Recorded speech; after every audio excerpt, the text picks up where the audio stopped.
राधे राधे। आज स्कूल की बड़ी याद आ रही है। हम बचपन में क्या क्या करते थे। तो किसी की लाइनें कुछ पढ़ रही थी तो वो लाइनें बहुत अच्छी लगी, तो वही मैं आपके साथ शेयर करना चाहती हूँ। स्कूल की यादें। स्कूल की वो जिंदगी भी कितनी प्यारी हुआ करती थी।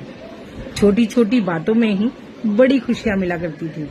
सुबह स्कूल जाने का मन नहीं करता था, पर दोस्तों से मिलते ही सब ठीक लगने लगता था। क्लासरूम की हंसी मजाक हर दिन को खास बना देती थी।